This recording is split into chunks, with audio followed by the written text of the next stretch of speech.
Okay, you've read the title, you've seen the thumbnail, which is literally just a black screen, depending if your screen is cracked. You know what this video is going to be about. Hold on, I gotta get closer so I can actually hear you guys. Hold on. Is this closer? Oh no, farther away. Are you feeling claustrophobic? Oh, I'm sorry. Now, I'm your host, Gazork, and I'm about to tell you. I'm actually, this is going to be my first story time video. So grab your snacks, grab some popcorn, grab some ice cream, just grab whatever you have. I'm pretty sure a dirty sock would work. And get ready to listen to some Gazork story time on the lore of Gazor. Starting, better not talk, because this is about to be real cinematic. Starting in 3, 2, 1, 0, -1, -2, go!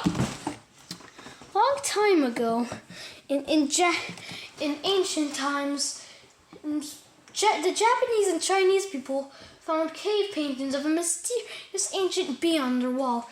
It represented that. I got a notification.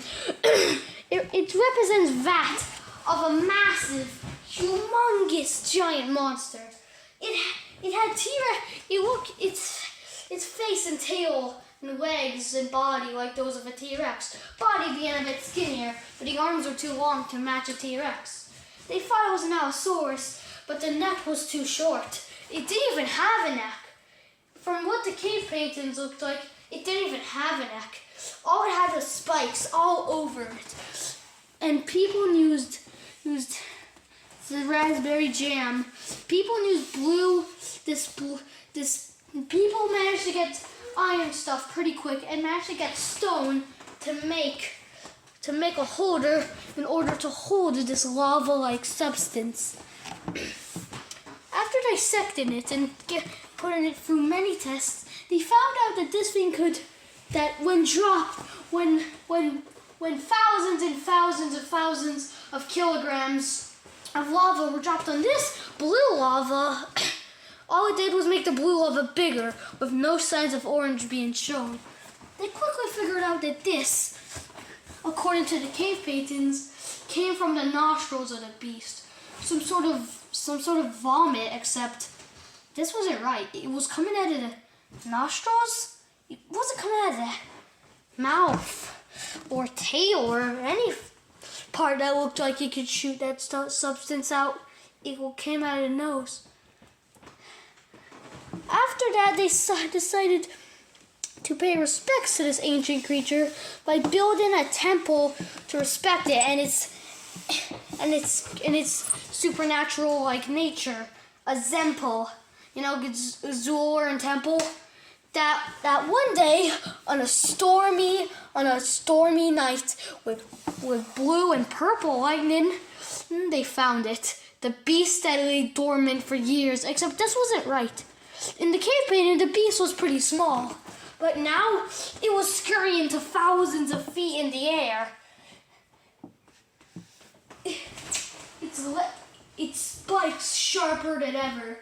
It's also in the cave painting, they used a lava to make its spines blue, but this wasn't right. It was now purple. As the creature put down one arm and another arm, it looked down. All the people of China shivered their fear, while the people of Japan only could see as they trembled down to their knees. As the beast came, the one thing it was only coming for was the temple. Well, now the people of this temple, or Zemple, had built a ring around it, a ring to demonstrate their contributes to this beast. So what did the beast do? It lay down like an iguana or some sort of reptile. It bent down it put its knees on the ground, its head closer to the ground than the temple, and then the Zemples were seen. They all were crazed in amazement. Was this it? Was it the moment that this creature would get the same blue lava? The same blue lava came, except it was purple? Pattern. The they took this substance, a small inch of it, dropped it on a massive puddle, on a massive lake full of the normal blue lava, and all the blue lava instantly was turned into purple. In their shock about this energy, they decided to try their best to communicate it in their own made-up language, Zywish. The creature perfectly understood everything. And one of the questions asked, translated to English by our wonderful our team of scientists, and huge shout out to our team of scientists. They consist of my clones, but these are the most specific. Jonathan Zuler, Crazed Nuller, and Cracked Cooler. All different Zulers which helped me study this blue lava of myself, because I forgot my own past. Anyways, continue with the story. After seeing this purple stripe, they came back only to see it weighing more of the purple lava. They looked at it, and the creature looked at them like it wanted a sacrifice. They asked that in Zywish, and it put its hand into its back, full of spiny dorsal plates, and whipped out some strange crocodile creature. This crocodile creature was later discovered by my wonderful team of scientists to be Lizzie, which was a character from a movie called Rampage.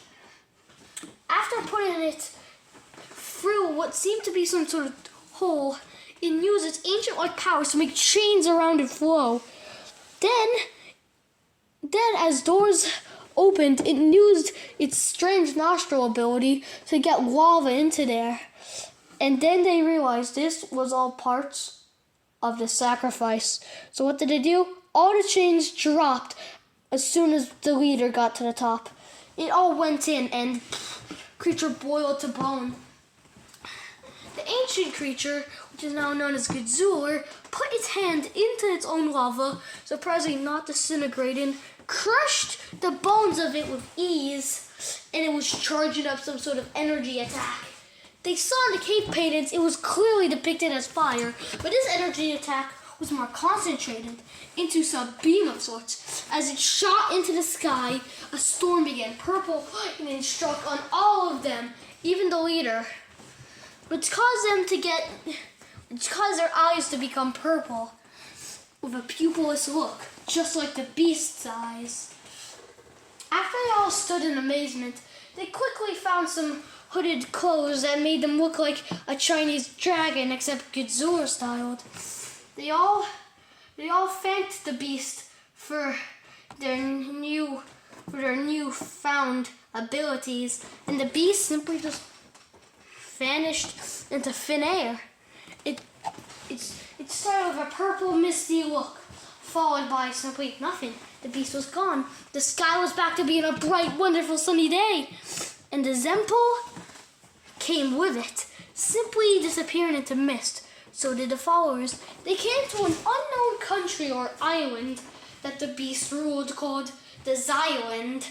I think you're going to get where I'm going in this. Where the leader of the Zulers, which is only one member, well, two counting the leader of the Zulers, arrived. The Alpha, where it was completely different. It was much bigger but more hunched down. Part of its body had no skin, just bone. Was this the Zulers' father? As they asked the beast that in Zywish, it simply replied with a nod. He nodded yes. All of them stood in shock as they were witnessing one of the most ancient creatures ever to live. And then a giant sea creature appeared. The Alpha Zuler wasn't that surprised, because according to my scientists, this was about the 100th time that week that this thing attacked him. This Godzooler, the one that I drew as Godzilla.Norman 3.0 was in shock as the followers looked at not only Godzilla, horrified at the beast that they had pried to was scared, but also confused why he wasn't scared. They didn't know that this was the 100th time. So what did he do? His tail that had a bone spike on the end of it managed to quickly penetrate through the beast. And using some purple powers, it extended its tail to incredibly long lengths, being able to stab and poke into and swirl around this beast thousands of times to make sure it was gone for good. For the other 99 attacks, they tried to pacify it, but this time it attacked, he just gave up. And then he introduced the people who owned the Zempel to a clan full of people who made their own Zempels. The Zempels were redesigned to be homes, and they saw their own Zempel. As Godzilla, or the normal one, looked amazed at his father's work. He simply bent down, and in roars, our wonderful scientist team managed to translate it to this. The 99th to the 100th. Death is in the air, anyone can go. Anyone can come, anyone can go. We are not like them, we don't live in terror and fear until the wrath of Raphiotis. After tons of research, our wonderful scientist team, unfortunately, after years of us trying to study this, quote, managed to find no research on what Raphiotis is. Did you all hear that? It sounded like a growl. Hold on, I'm coming outside. Let me check. Oh, dear God. You guys all heard that. It sounded like a pop. Okay, guys. It seems like Raphiotis is here. He made such a silent appearance. Wait, this is our chance. Hold on. I gotta go grab a camera.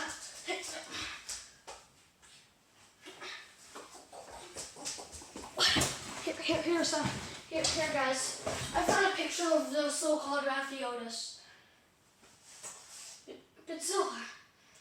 This looks like Ronald McDonald. What? No, it doesn't. This looks nothing like Ronald McDonald. Oh. Yeah, I think I had too much coffee. Yeah, that's probably the reason. Now, get to work so we can actually study this creature. Now, my dear viewers, it seems like we found out what Raphiotis is. And I think some of the elite Godzillas and some of the elite Zors in the elite rank, I've already informed them about this.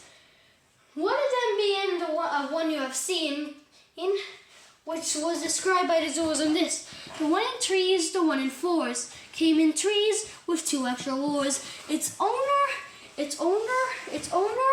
and his friend was gone.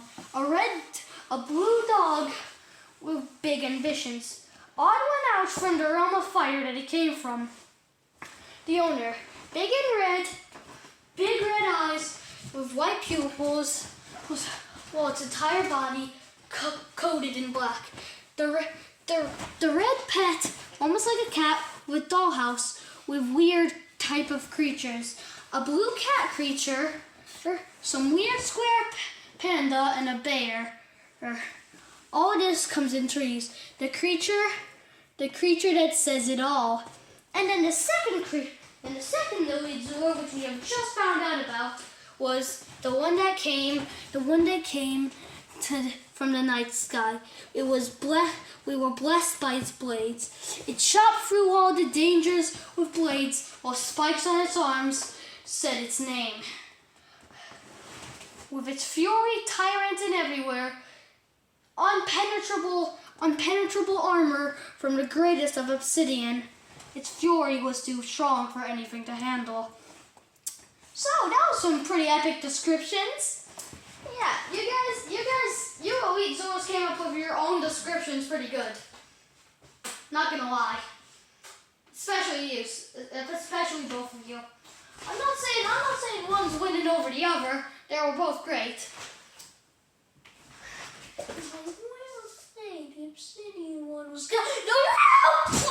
Ouch. Okay, I like them equally. Okay, I'm probably gonna be in the hospital for the next 5 years to the concussion I got from the Says. I'm pretty sure I'm Potato Man. This is Potato Man signing out. Bye, fellow potatoes.